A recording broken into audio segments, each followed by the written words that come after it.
Hello everybody, Musescript here, and today I'm going to be doing my director's commentary to episode 4 of The Demon's Daughter, titled Darkness.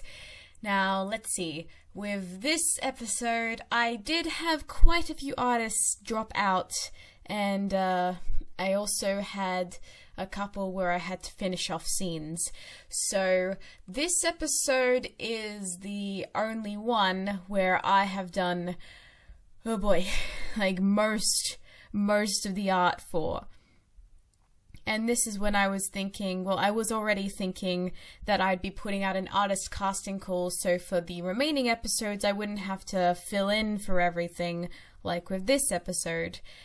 I don't really have much else to add at the start of this video, so if you haven't watched the episode already, please go check it out before coming over to this video, because there will be spoilers ahead. And why would you watch the director's commentary for something you haven't watched yet? So please do that. Anyways, without further ado, let's begin the commentary in 3, 2, 1, and play. Previously on The Demon's Daughter. Rucus! Arcus! I think I found something! It says that it's a journal by one of the past kings. So we just have the previously from the previous episode, where quite a few stuff happened in episode 3, having another flashback, and it was really cool when I brought back King Lucio and Queen Suelia from the second prequel of TCG. I've dreamt that filly's scream. Though I've learned from experience that the same dream twice in a row has to mean just turning it down a little bit more. To sound so tough for me. And then, of course, we have all the Nistash shipping. What could happen to me? Please be careful, Misty. Dear. Nothing like what you faced before. Make sure you get back safely. I will. I promise. I need all my apprentices at this banquet. If they can't accept my... So I think I mentioned in the last commentary, there are a couple of reasons why this episode is called Darkness. The first reason is because, well, Misty and Liako are traveling in an underground tunnel in the dark. But it's also because it's the start of Hexar's recruitment of the other villains, such as Luna and Discord.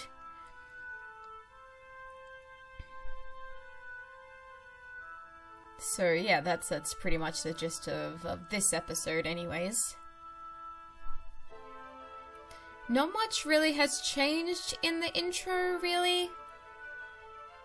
Not too much stuff, except we had a new artist join us for episode 4, and that was Equestria Exploration, yes, VA of Hexar.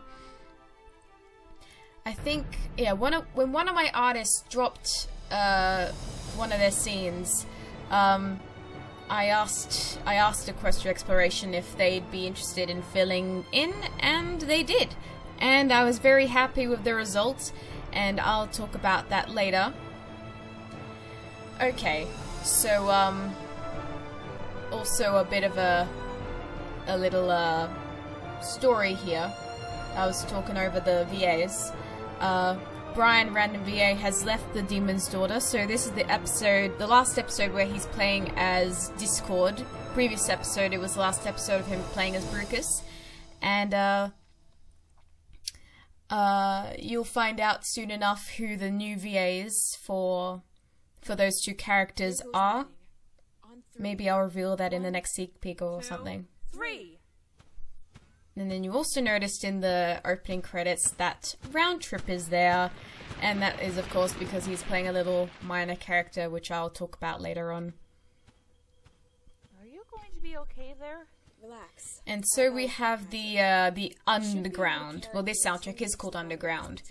But of course, because most of my viewers, you know, don't use the metric system and they use like feet, inches, that sort of thing. So it would make the most sense that I would be using the measurements of feet. Hence, 4,500 feet is roughly, I think, a bit more than 2 kilometers down. I'll need to double check that, but that's pretty much the gist of it. And then I actually did calculate the ratio a little while back, like 10 minutes with that.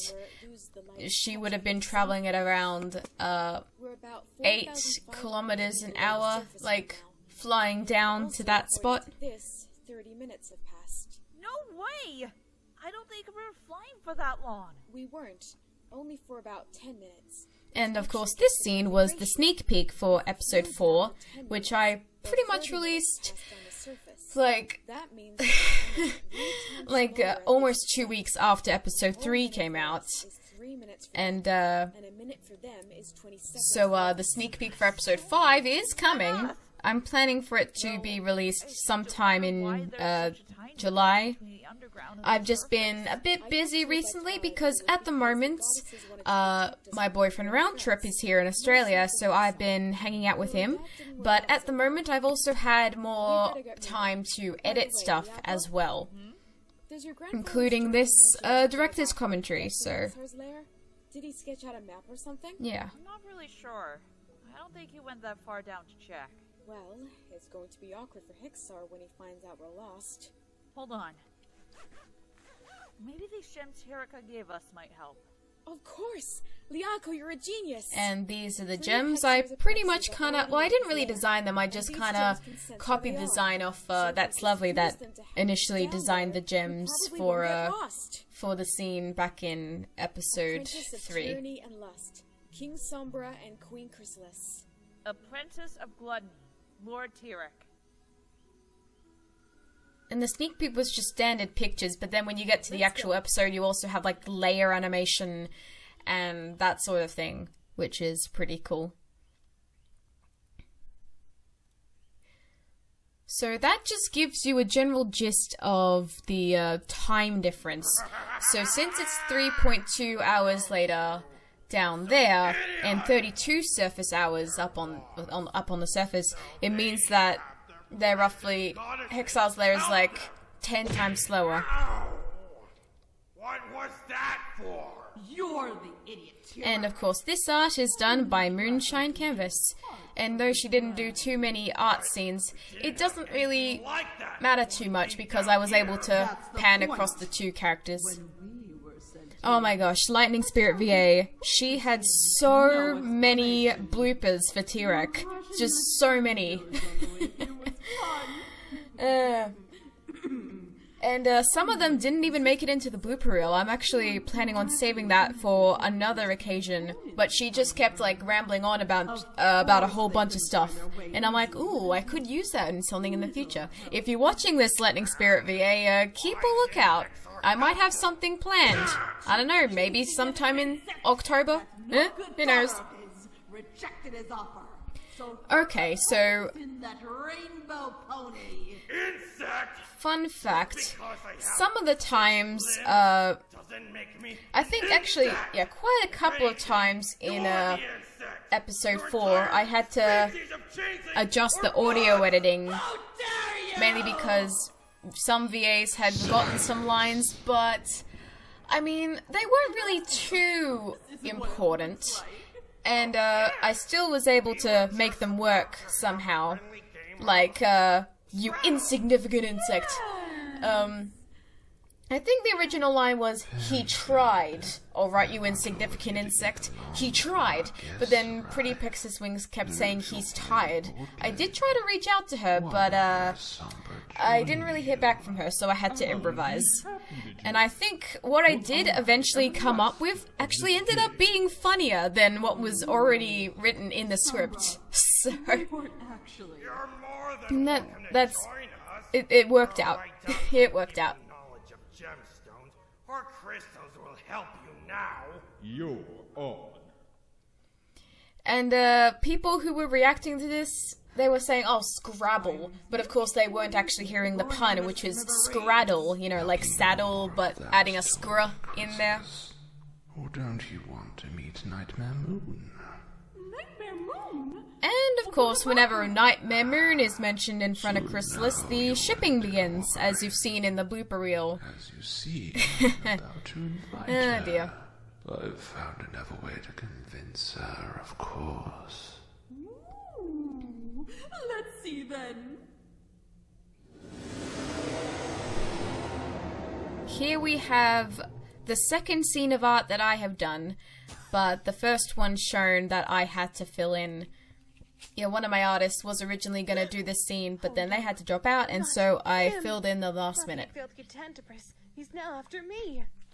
And then, of course, other people keep saying, why does Princess Luna call her Tentabris or whatever?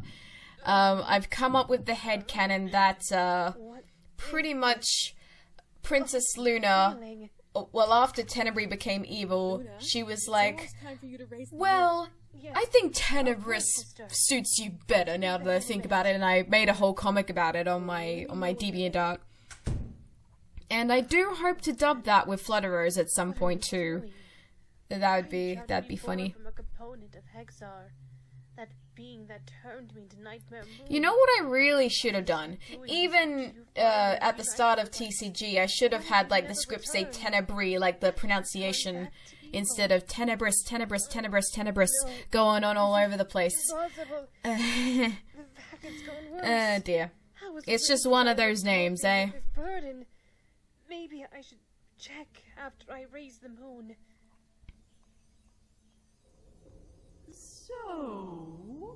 I've only drawn Chrysalis like a couple of times. Like, one of the first times I did draw Chrysalis was the Hearts Are Made for Breaking cover from Daughter of Discord after the instrumentals were released. But I haven't really drawn Chrysalis too much after that, because she has a lot of like thin strands of hair, and with my thick style it's quite difficult. And I think this is the first time I've drawn Hexar in the actual episodes, instead of like the version of him in Our Poor Brother doesn't count because that was already a reference. Once the others have stopped fooling around, I'll show them too. And then of course we've got Zoe and Guys' art, and she does a whole lot of images for her scenes, but that doesn't really matter too much because there is a lot to uncover with this scene anyways. I have some business to attend to. Wait, where are you going? I'm checking on the Tree of Harmony.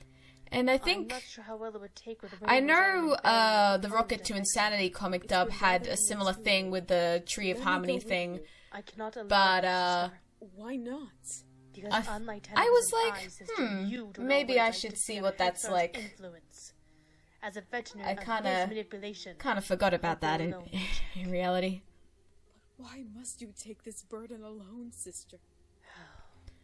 I did have another line in that section, but then I was like, that doesn't sound quite right, so then I changed it, and it was my own character, so I was able to change it quite quickly. I know how it feels to have my family taken away from me. And the soundtrack playing is called Envy, and it also takes some inspiration from Come Little Children, like the Erutan version of Come Little Children.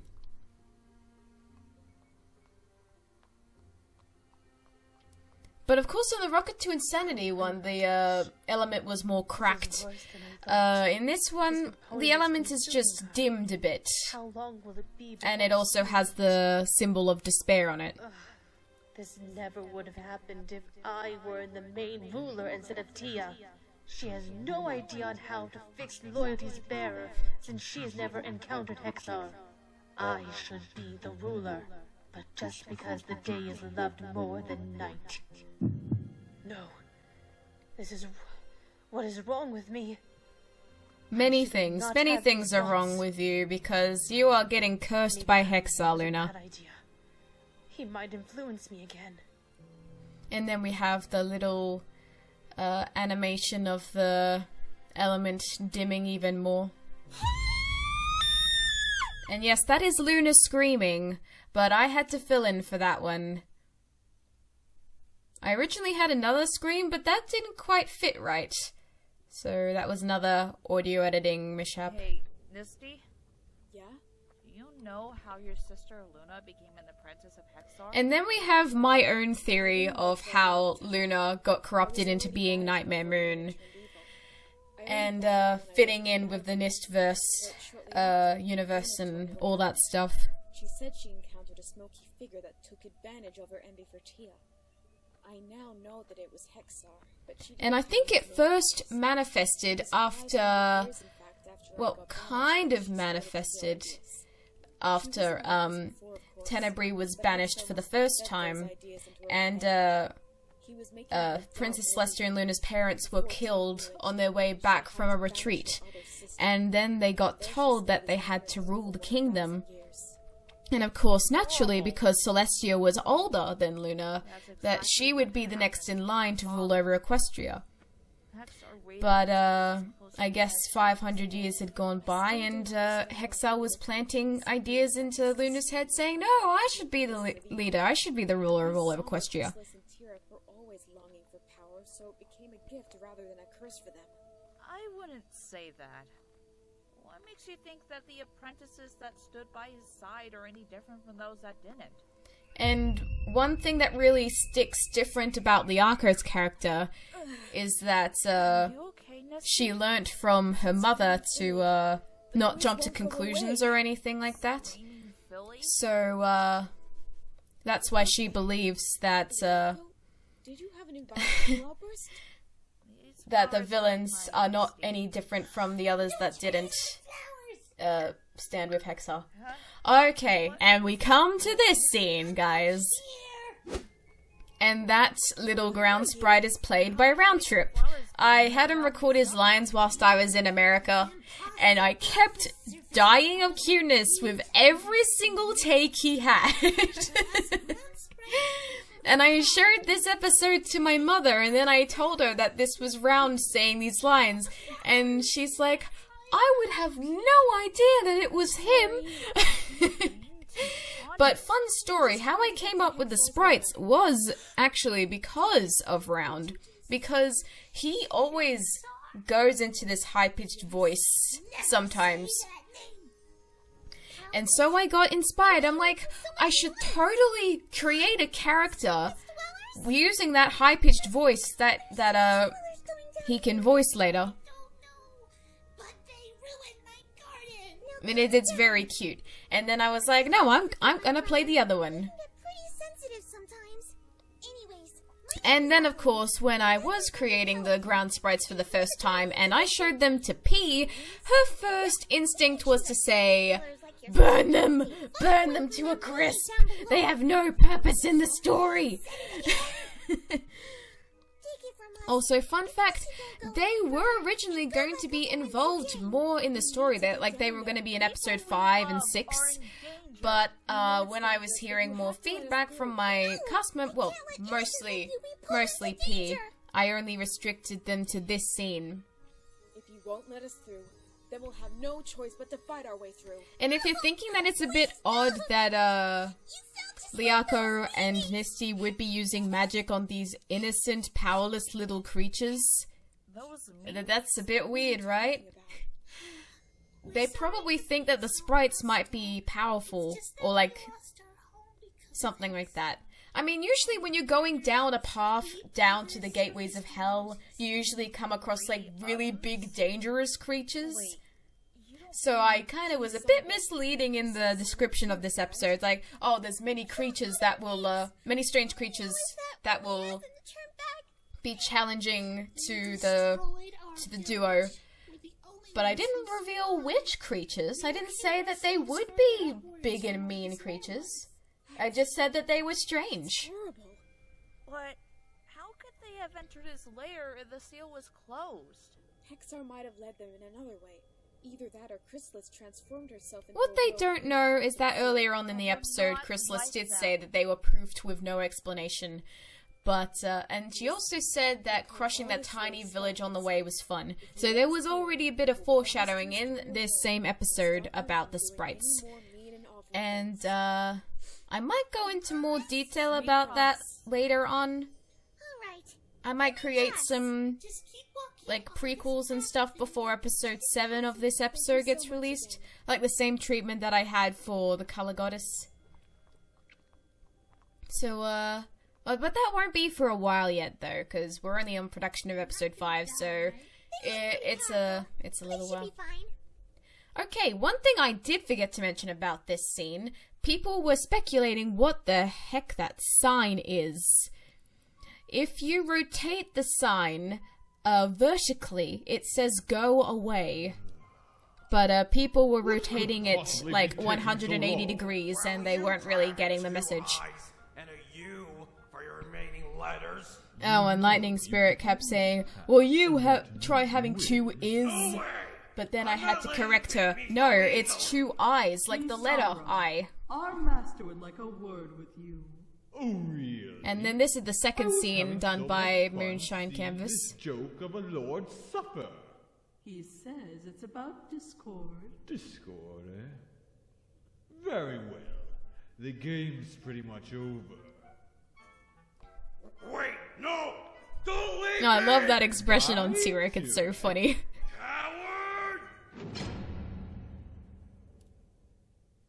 Sombra, good of you to join me. So, you're going to convince Discord to join us, right? Precisely.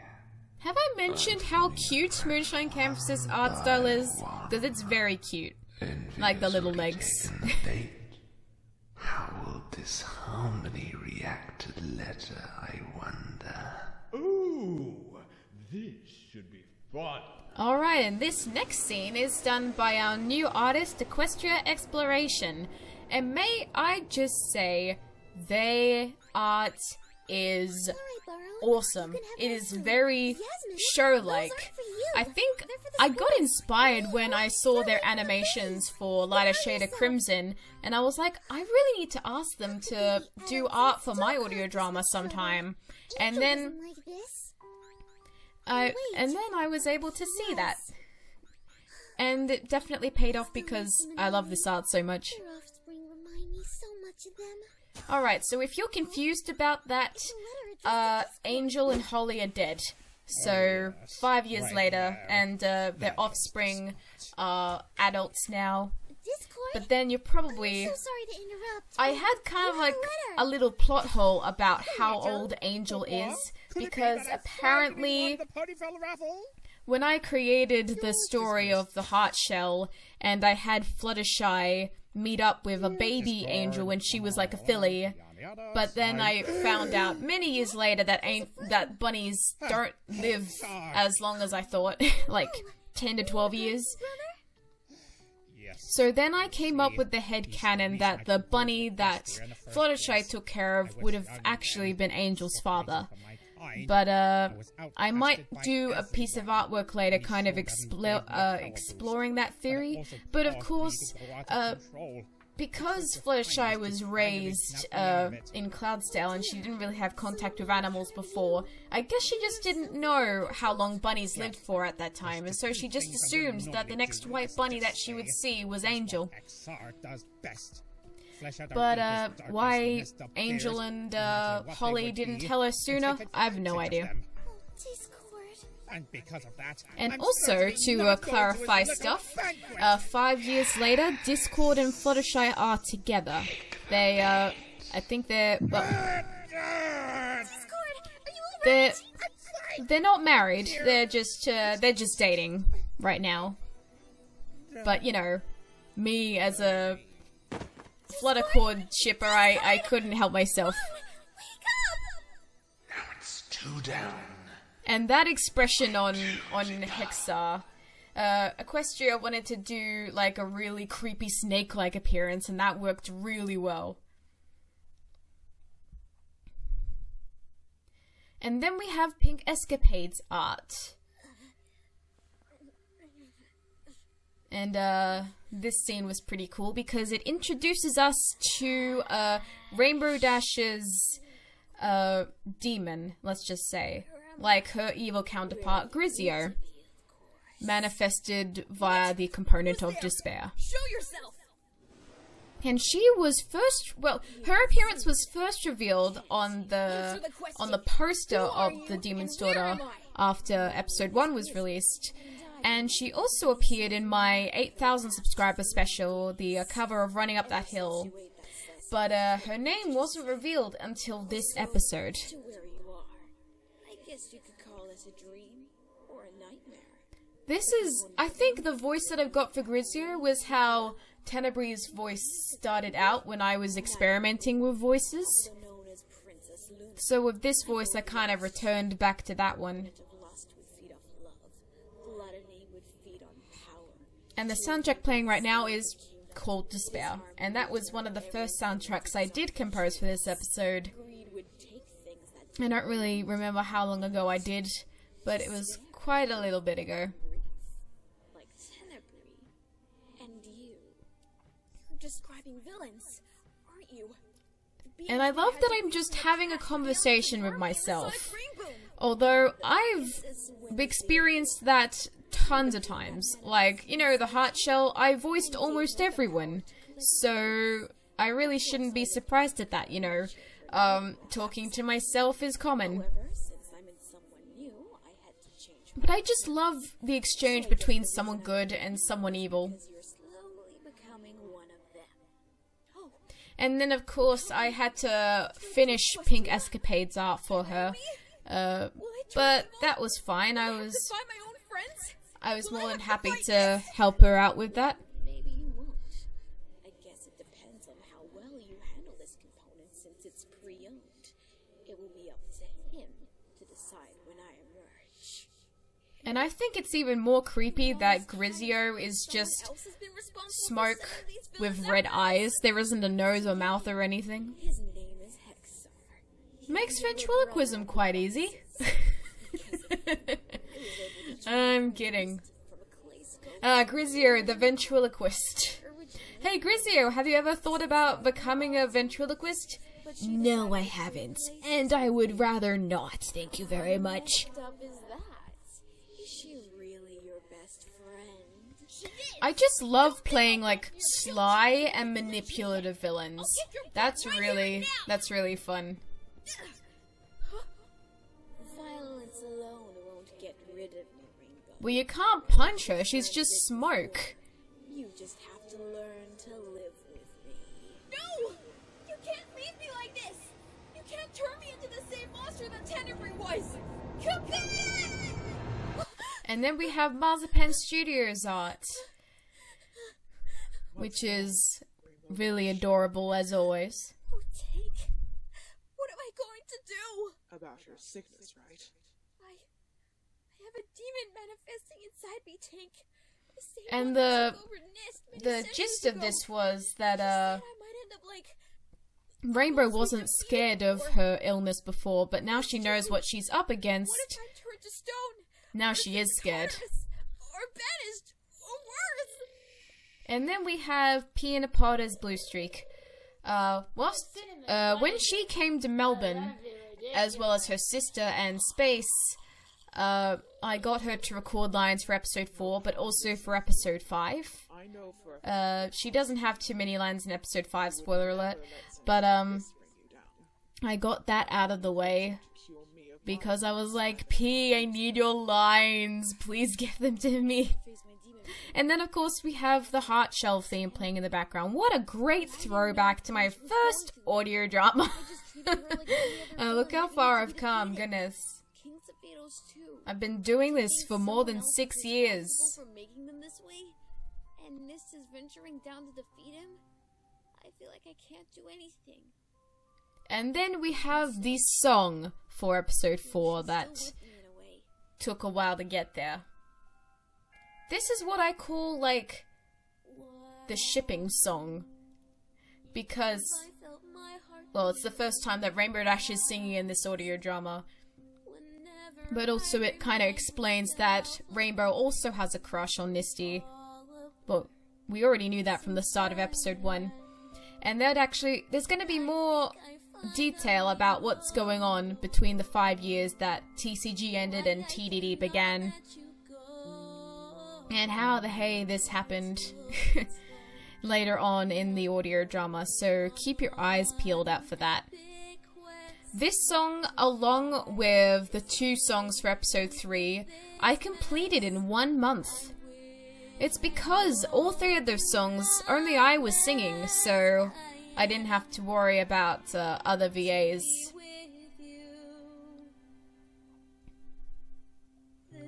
And this was cool. kind of like taking a bit of a stop motion approach. And I have actually done a bit of stop motion before, like in high school. I had a tiny course in that in high school.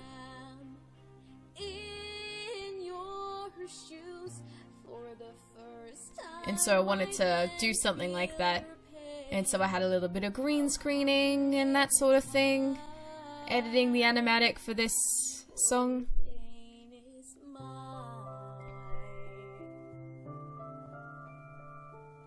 So we already know Misty has been crushing on Rainbow for 5 years pretty much. But Rainbow a bit later than that, I think.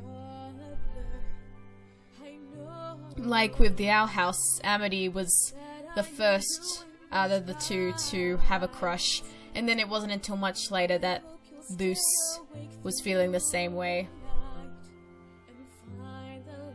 For those of you who haven't watched the Owl House, please do that. It's a really great show. And it was because of the Owl House, and also being in a relationship myself, that I actually decided to ship these two.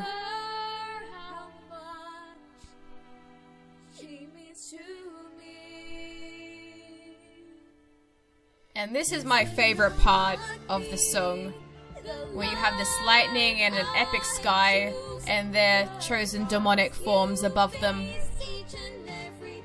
And this actually shows that now that they're, well, experiencing what trials the other had, they have a better understanding, with Rainbow Dash having a demon inside her, and Misty going out to fight the being that caused her suffering. They have a better understanding of each other, which is really cool.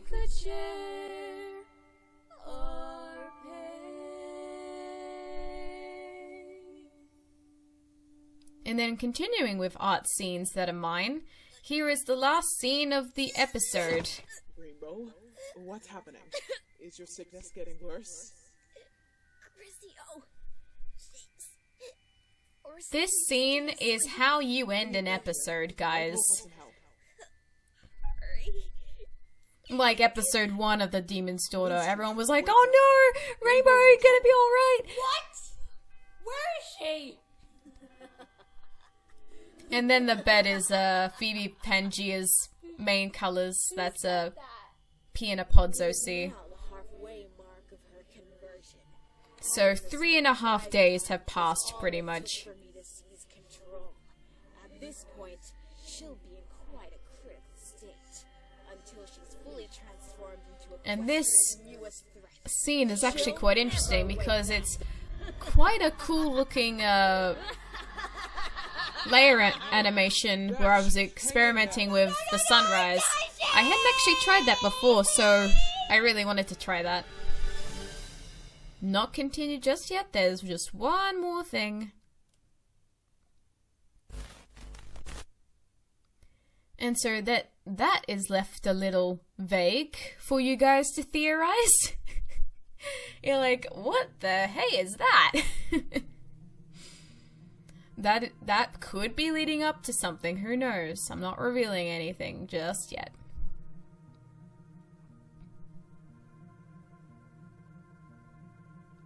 And then there's me doing 1, 2, 3, 4, 5, 6, 7 of the art scenes.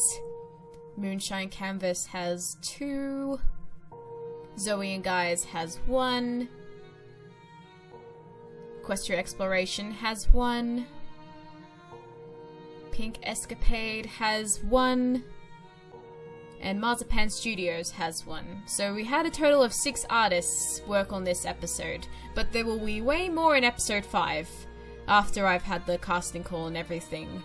And we've been really hard at work, and the sneak peek will be coming out later this month, so keep your eyes peeled out for that.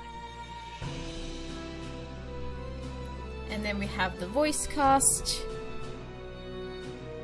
Me, Agent, Lightning, Pretty Pegasus Wings, Equestria Explorations, Go to the Hedgehog King, Flutterers, me again, my boyfriend Round, Brian Brandon VA, you will be missed, and I wish you luck on any further things you plan to do.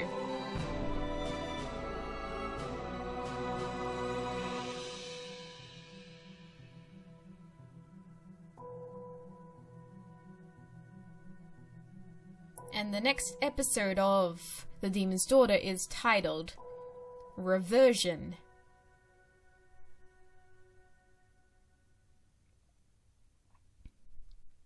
Okay, and that was episode 4. So I did like a lot of work to the point where I was getting stressed about it a bit, trying to get everything done, but it worked out in the end. But I am so glad for the next episode I've got a whole bunch of artists helping me with the art, so that's really cool. It's like the 3rd time I'm mentioning this, but yes, keep an eye out for a sneak peek sometime this month in July. That will be coming out, I promise you, maybe on the 25th, who knows. Also, keep an eye on my soundtrack channel. I'm going to be releasing the full soundtrack video for Lighter Shade of Crimson to check out as well, now that it has been a week since that audio drama had ended. So keep an eye out for that on my soundtrack channel. Anyways, I think I shall end the commentary there. Thank you all for watching, and please subscribe if you haven't already. And stay tuned for the next videos I have on my channel. Bye! This is Misty signing out.